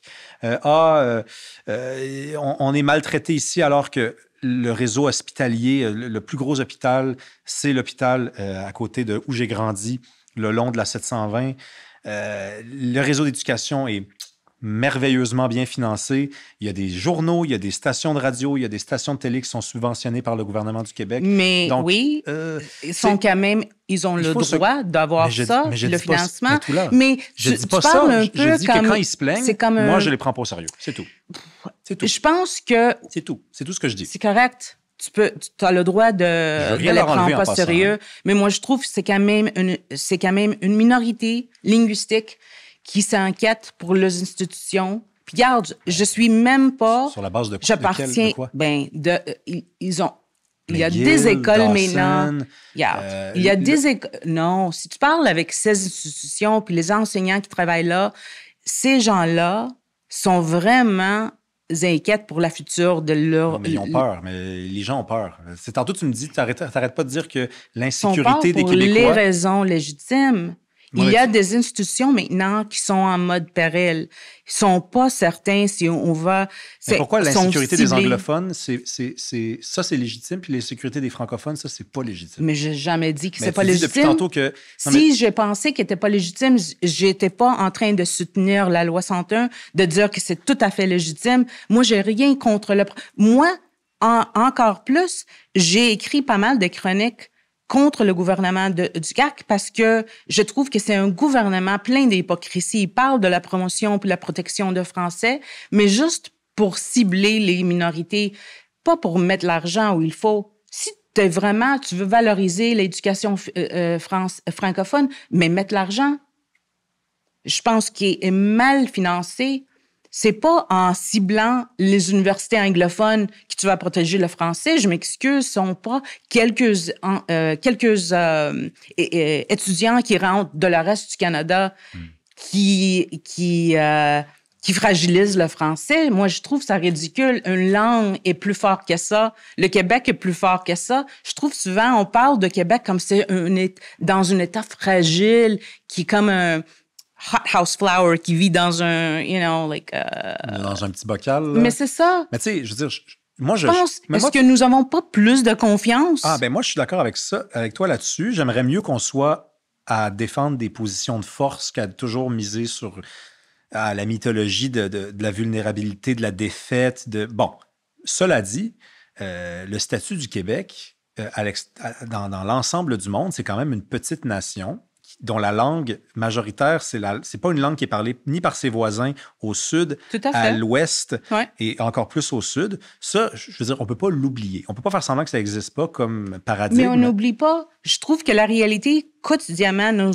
ça nous rappelle que ça, c'est le fait. Je pense qu'il y a des points ça te dérange. C'est ça mon point. Ça. Dérange? Ben oui, mais je te pose la question, mais j'ai un peu l'impression que ça te dérange. Si qu'on parle de ces sujets-là. Je peux dire, regarde, je trouve qu'il y a beaucoup de mythes. Puis c'est pour ça que nous avons besoin de cette conversation comme ça, parce qu'il y a beaucoup de préjugés qui continuent toujours maintenant, même aujourd'hui. Je vois les gens qui disent « Ah, c'est une minorité privilégiée, choyée. » Je trouve que c'est dommage de parler de tes voisins ou des Québécois qui sont quand même appartiennent à ta famille comme ça. On peut faire mieux ensemble que d'être toujours divisé ou de penser que de faire du mal à quelqu'un, ça peut te rendre un peu plus forte à toi. Non, parce que si tu attaques McGill, c'est quand même une institution québécoise qui donne beaucoup à la société québécoise. C'est comme moi de réjouir parce que quelqu'un a attaqué UQAM ou quelque chose. Non, ça fait rien à moi parce que je suis un Québécoise qui paye mes impôts ici, puis je veux que tout le monde réussit. Parce que si toi, tu réussis, puis moi, je réussis, ben n'importe quelle notre origine ou langue, ça va dire que le Québec réussit, qu'il va mieux. Je pense que c'est important de travailler ensemble pour faire le mieux. Je pense que la politique, souvent, divise les gens. C'est très payant pour les politiciens, mais c'est pas payant pour les Québécois puis les Québécoises, madame et monsieur tout le monde. On peut faire mieux ensemble. Puis il y a des choses que je trouve qui sont point de fierté ici. Nous avons le taux le plus élevé dans l'Amérique du Nord des gens qui sont trilingues. Ça, c'est un point de fierté pour moi. Oui, parce que je suis quand même quelqu'un qui est un allophone. Le fait que les allophones parlent 3 langues ici, c'est pas seulement parce qu'on vit dans le Canada, mais c'est parce qu'on vit dans le Québec, en Québec. C'est parce que à cause de la loi, mais c'est à cause de la loi 101. Pour moi, ça, c'est une richesse. Je comprends tout là, mais je vais maintenir, par contre, puis les gens, j'ai hâte qu'ils commentent. Puis soyez respectueux, s'il vous plaît. J'ai hâte d'entendre les gens et de lire ce que les gens ont à dire là-dessus, parce que pour avoir étudié beaucoup l'histoire du Québec, je me rappelle que dans les années 70, la communauté anglophone n'était pas derrière la loi 101.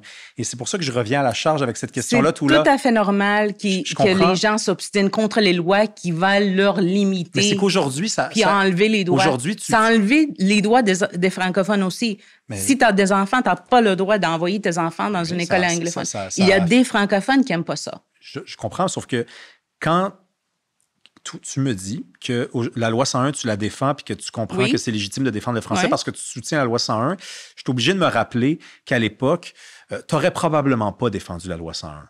Mais probablement. Je le sais pas, je le sais pas. Ça, sois honnête avec moi. Qu'est-ce que tu aurais fait en 77? Je sais pas. Non, mais garde, pour moi, ça, c'est une présomption. C'est juste je sais. C'est difficile de dire. Mais pour moi, quand je regarde les affaires comme ça ou les lois linguistiques, pour moi, la raison que c'est pas parce que c'est quelque chose qui est fait, puis je me suis habituée à cette loi-là, puis avant j'ai pensé différemment, puis aujourd'hui je pense comme ça. Pour moi, la raison que je soutiens la loi 101, c'est parce que c'est légitime pour moi. Je comprends les raisons. Je vois que le français sera toujours dans une position de fragilité dans le contexte d'Amérique du Nord. Puis pour moi, je comprends la nécessité de protéger le français. Puis pour moi, la loi 101, c'est légitime. C'est-à-dire, regarde, les gens qui rentrent, qui sont accueillis maintenant, les vagues d'immigration qui rentrent, sont obligés d'aller à l'école francophone. Pour moi, c'est tout à fait normal, puis c'est correct. Puis je pense que les gens qui rentrent comprennent qu'ils rentrent dans une province puis dans une nation francophone où la langue française est la langue commune. Puis c'est normal. Ça change rien pour eux. Puis si t'aimes pas ça, ben tu peux aller ailleurs, tu peux aller, c'est correct. Comme il y a des immigrants qui font ça. Ils rentrent ici, ou les réfugiés qui ont rentré ici, puis comme il y a un grand pourcentage de réfugiés qui ont rentré par Roxham Road, qui ont parti maintenant. Mm-hmm. Parce que ils trouvaient que c'était difficile pour eux d'apprendre une autre langue. Puis ça, c'est leur choix. Mais il faut qu'il y ait une logique. Pour moi, c'est pas punitif. Je vois quelque chose qui est logique. Je comprends. Qui réussit de... Quand même, il y a un bout. There's a logic, there's a straight line. Comment je peux m'expliquer? Je comprends la raison. Ce que tu veux dire parce que... Mais ça va dire pas qu'il faut que je suis d'accord avec des choses que je trouve qui sont punitives. Ouais. Comme la loi 96. Comment ça protège le français que un enfant anglophone qui a des problèmes graves d'apprentissage de langue peut pas avoir les ressources en anglais? Ça protège le français? Non. Comment ça protège le français que une madame vieille de 90, de l'âge de 90 qui parle pas anglais ou français cherche de trouver quelqu'un, un médecin de famille qui puis peut pas, que cette personne-là communique pas avec elle dans une situation de vulnérabilité.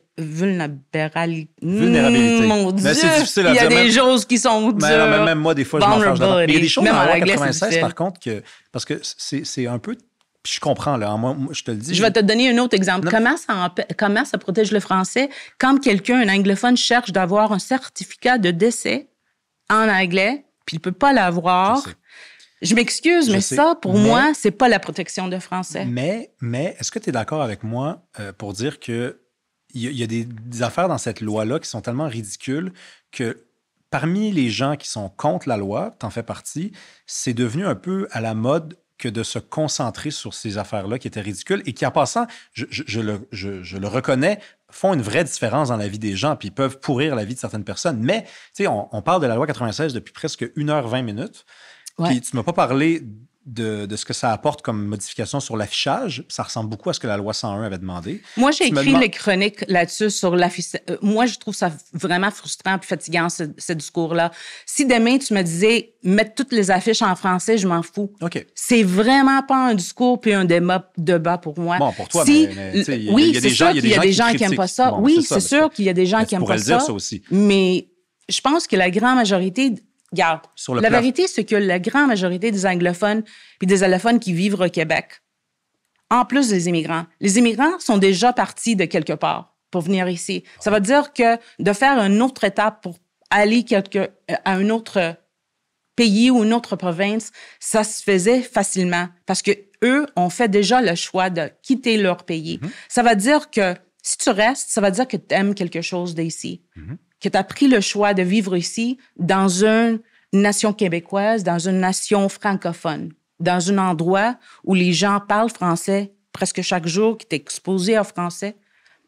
Moi, j'aime ça. J'aime ça vivre dans une ville comme Montréal où parle français, même dans un français qui n'est pas parfait. Je peux lire les journaux en français, je peux entendre la musique en français, mais à la même temps, je peux lire en anglais, je peux parler avec mes amis en anglais, je peux parler en grec avec ma mère. Je trouve que c'est une richesse de vivre dans une ville polyglotte comme ça, d'être influencé par la cuisine, puis la culture, les coutumes de plein de monde. Je comprends, mais ce que j'essaie de te dire tout là, c'est que la loi 96, il y a des articles de la loi qui ressemblent beaucoup à ce qui était exigé par la loi 101. La loi 101 que tu salues aujourd'hui.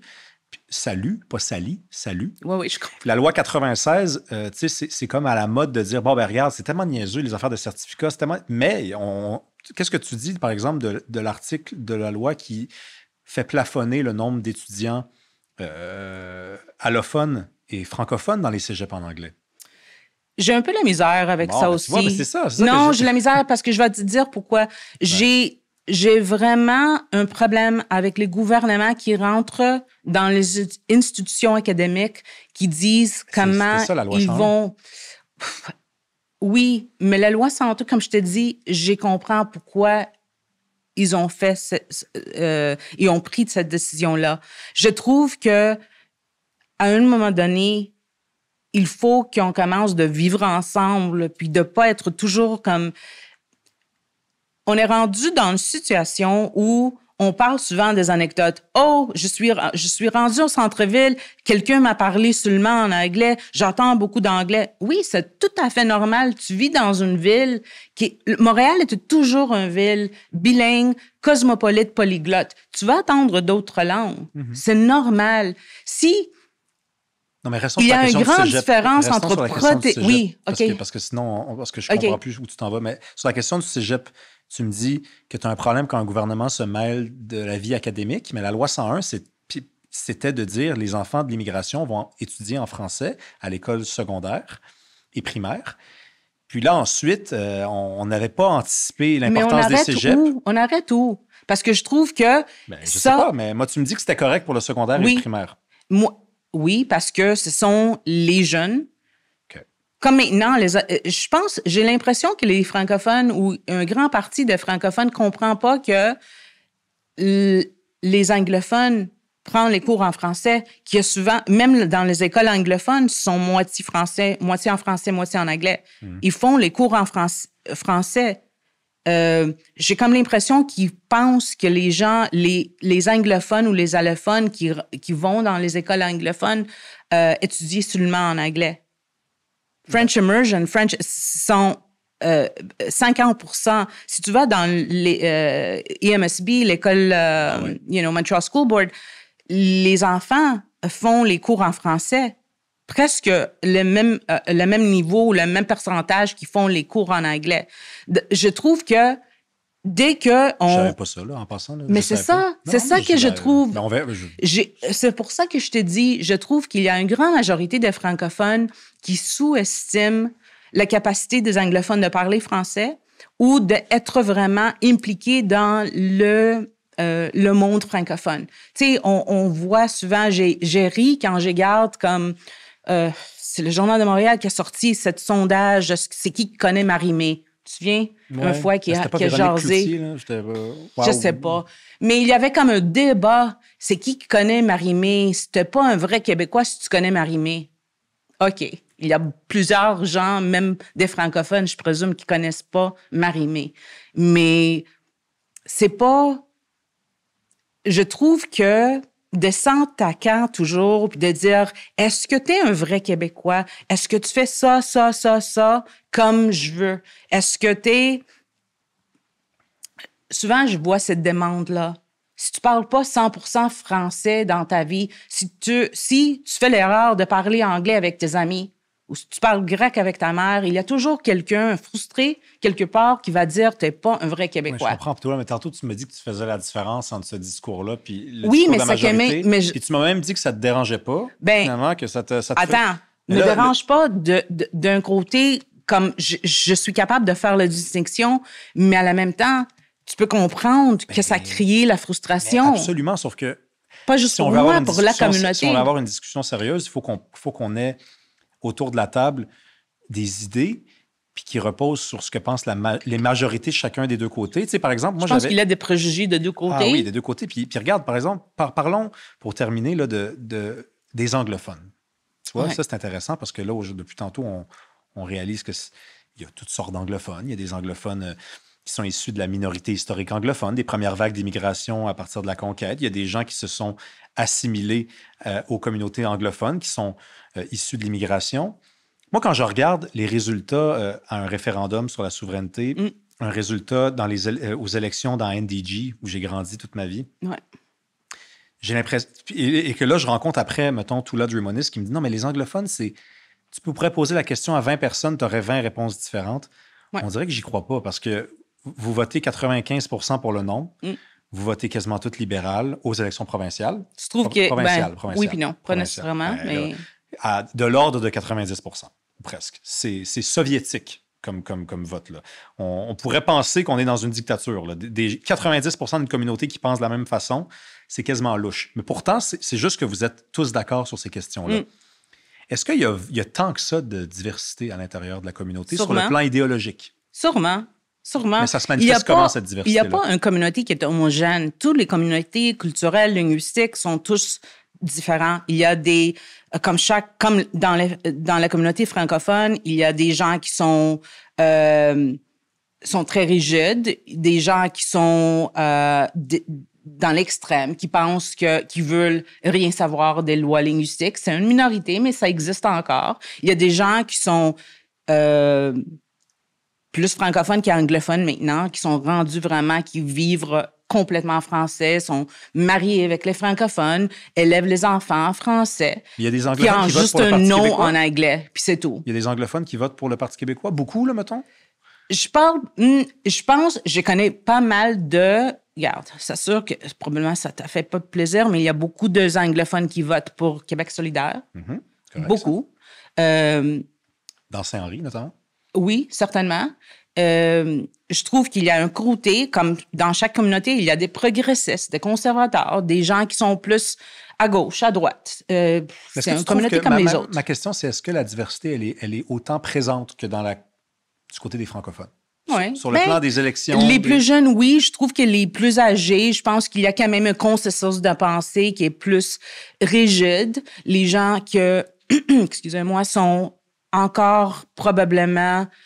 mais encore là, je parle d'une petite minorité, les gens qui sont fâchés contre les lois linguistiques, qui pensent que, pas parce qu'ils sont fâchés contre les francophones, mais ils trouvent que ça empêche le Québec de vraiment devenir meilleur. Ils pensent que c'est quelque chose ça nous empêche de réussir globalement ou d'avoir de meilleures... comment je peux dire... relations? Oui, c'est ça. C'est plus pour ces raisons-là. Ça nous empêche d'attirer plus des entreprises ou plus de côté, tu sais, business. Il y a des gens qui disent non, les lois comme ça nous empêche d'attirer plus de financement, plus des gens qui peuvent venir ici, plus de rechercheurs internationaux. Je comprends les inquiétudes comme ça parce que le plus que tu mets... Parce que le Québec a pris le choix de dire... on va mettre ces lois-là, c'est sûr que c'est un choix que ça va nous empêcher de faire quelque chose, mais le loi est là pour assurer la survivance, puis la survivance de français. Puis je le comprends. Comme je te dis, c'est un choix légitime. Mais la plupart des plus jeunes, je trouve les anglophones sont les gens qui s'obstinent même pas de la nécessité de protéger le français. Ce sont les gens qui parlent un français impeccable, pas comme la mienne. Moi, j'ai grandi pas ici. Les jeunes anglophones du Québec sont les gens qui ont fait les études ici. J'ai des amis anglophones puis allophones que quand ils parlent français, tu comprends. Ils ont un accent québécoise.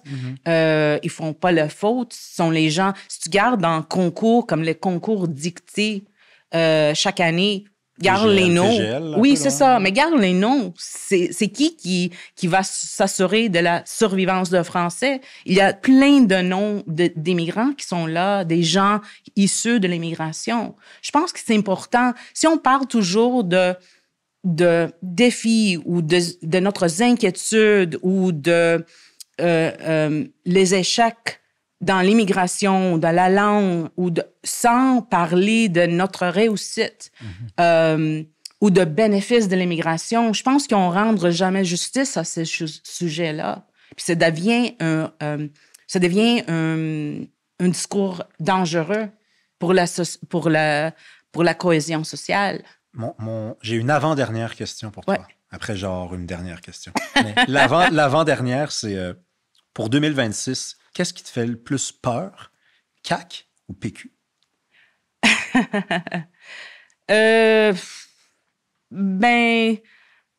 J'ai pas vraiment ni l'un ni l'autre. Je pense que je suis pas quelqu'un qui est peur de la piqûre. Je trouve que je suis pas quelqu'un qui panique avec les partis qui sont souverainistes. Je pense que le choix d'un référendum ou un troisième référendum appartient à le Québec entière. Puis si on arrive à cette décision-là, on va prendre le décision. Moi, je vais voter, toi, tu vas voter, on va voir qu'est-ce que ça donne.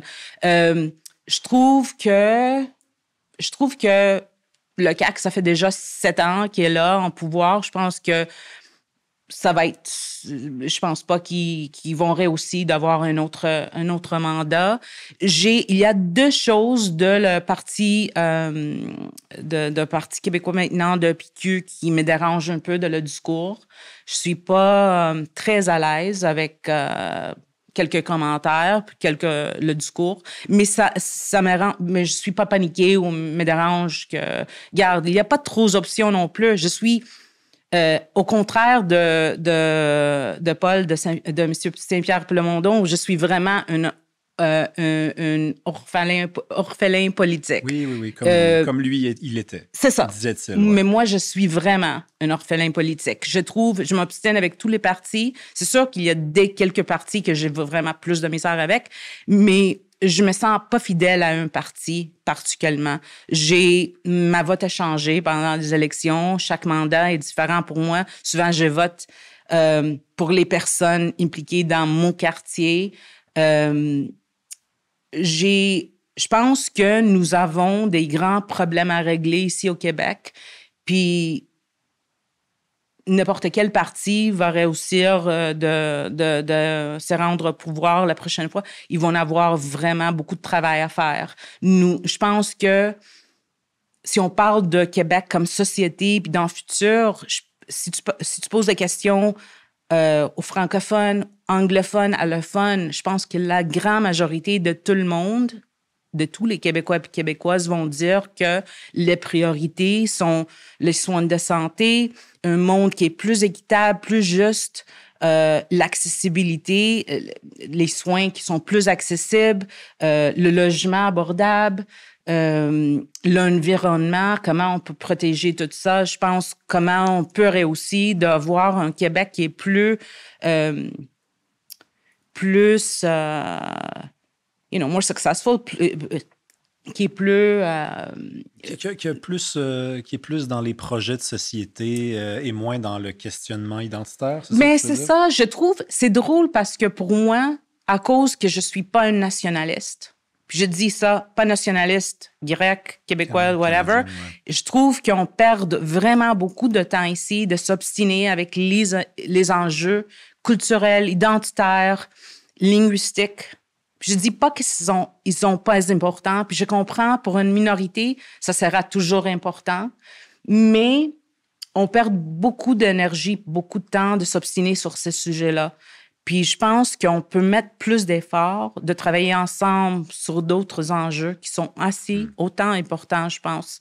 Mais le souverainiste en moi te dirait, Toula, que aussi longtemps que c'est pas réglé, les mêmes questions se posent effectivement. Ça, c'est sûr. Mais je suis pas... Non, mais c'est vrai, moi, c'est comme ça que je vois les choses parce que, honnêtement, même si ce sont des questions avec lesquelles je me sens plus à l'aise que toi, moi aussi, je trouve ça pas normal qu'on se pose les mêmes questions depuis 50 ans, que ça revienne, que ça reparte, que ça revienne, que ça reparte, que ça revienne. Alors que pour moi, tu fermes la porte, tu fermes un chapitre à un moment donné. Tu passes à quelque chose d'autre, à un autre volume. Dans le même livre, qui est l'histoire du Québec, mais tu passes à une autre question. Je pense que ça ferait du bien à beaucoup de monde. Ma dernière question pour toi. Mais une minorité, parce qu'il y a une majorité qui même ne croit pas que la souveraineté est vraiment la solution. Tu as raison, mais tu as absolument raison. La solution. Ça, tu vois, je suis pas un aveugle. Moi, je le sais. Ça. Non, mais c'est ça le problème. Le problème, c'est que je ne suis pas vraiment très émotif quand ça concerne ce discours-là. Je suis plus rationnelle. Puis jusqu'à maintenant, parce qu'ils disent, les gens votent comme ça, puis la grande majorité vote toujours contre contre la souveraineté, puis plus pour le fédéralisme. Mais je peux dire que les immigrants qui viennent ici, ou les gens issus de l'immigration qui viennent ici pour avoir un meilleur futur, un meilleur avenir, sont les gens qui ont pris les décisions pour avoir plus de sécurité, plus de stabilité, un meilleur avenir dans tout. Puis, pour convaincre quelqu'un que pour voter oui, il faut que tu donnes les vraies raisons. Les vraies raisons. Puis, jusqu'à date, je suis pas convaincue. Pas juste pour moi, mais même pas pour toi.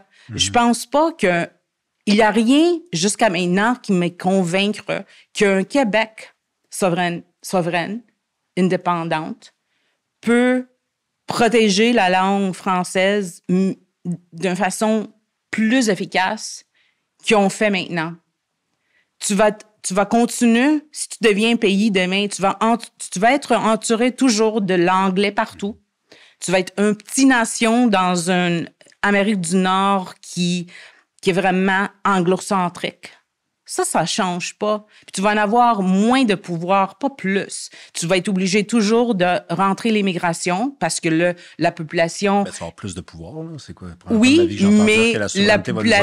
mais la population québécoise va pas rajeunir parce que tu vas faire pas plus d'enfants d'aimer dans un Québec mais on en a parlé tantôt, c'est la question de l'ambiguïté. C'est que dans l'accueil des immigrants, il va y avoir quelque chose de plus clair. Alors que là, il y a deux options qui s'offrent à eux. D'ailleurs, quand on leur donne un passeport, c'est un passeport canadien. Il y a deux langues officielles dans le pays où ils arrivent, le Canada, l'anglais, le français. Dans un monde où il y a une langue officielle dans le pays dans lequel ils arrivent et que cette langue-là, c'est le français et que le pays s'appelle le Québec. Oui, mais il n'y a aucun doute quand tu rentres au Québec que la langue commune ici est le français. Je pense pas qu'il y a quelqu'un qui rentre ici qui était comme mêlé, qui dise « Ah, je comprends pas qu'est-ce qui passe ici. » À Montréal, il y a des gens qui en doutent, je pense.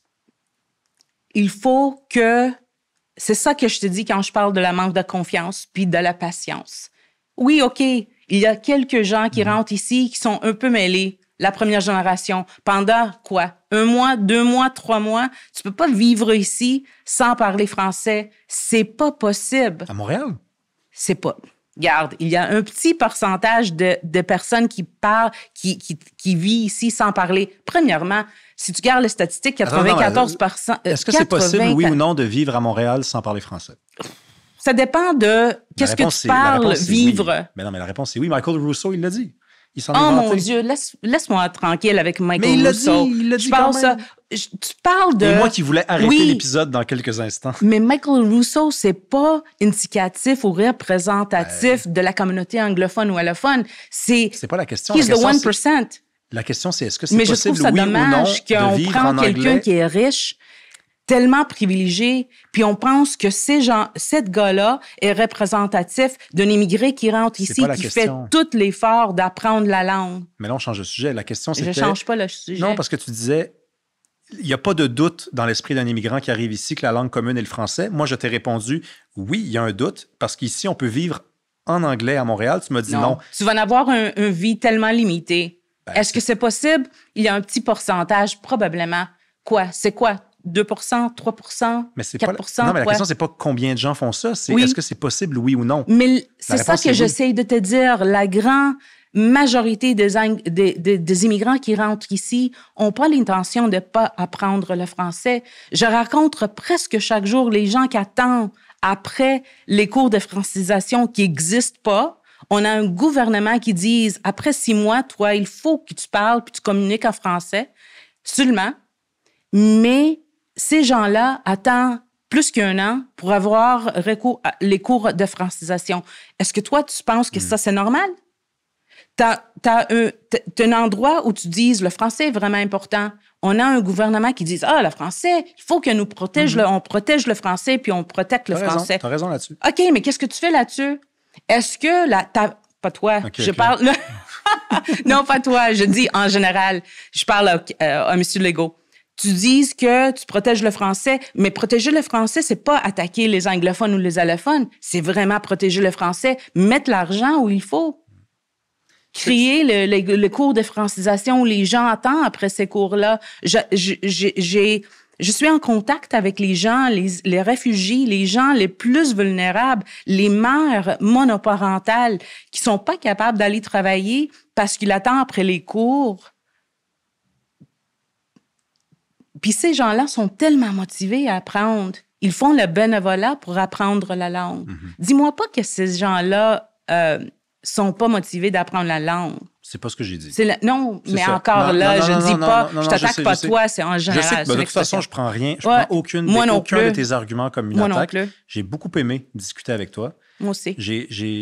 D'ailleurs, il va peut-être falloir que tu reviennes parce que c'est un de mes épisodes les plus longs que j'ai enregistré. Oh mon Dieu, je m'excuse. Ben non, mais je suis grec. Quand on commence à parler, c'est mon côté grec. Ouais. Donc, les Grecs, ils parlent beaucoup. Les Grecs, ils frappent sur les micros aussi. C'est ça parce qu'ils bougent beaucoup. Je m'excuse. Oh mon Dieu. Merci beaucoup, Toula Drumonis. Merci à toi pour l'invitation. D'avoir été là. Écoutez, si vous aimez ce qu'on fait, vous partagez, vous commentez, le bouche à oreille. Vous pouvez vous abonner également, avoir droit aux épisodes d'avance. Il y a 2 options qui s'offrent à vous. Il y a Patreon.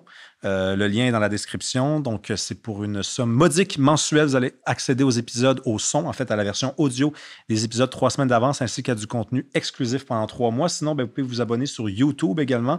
Vous descendez comme ça, vous rejoignez. C'est marqué « Rejoindre »,« Se joindre ». Même chose pour une somme, je pense que c'est 6,99 $ par mois. Vous avez des épisodes 3 semaines d'avance, ainsi que du contenu exclusif. À mardi prochain.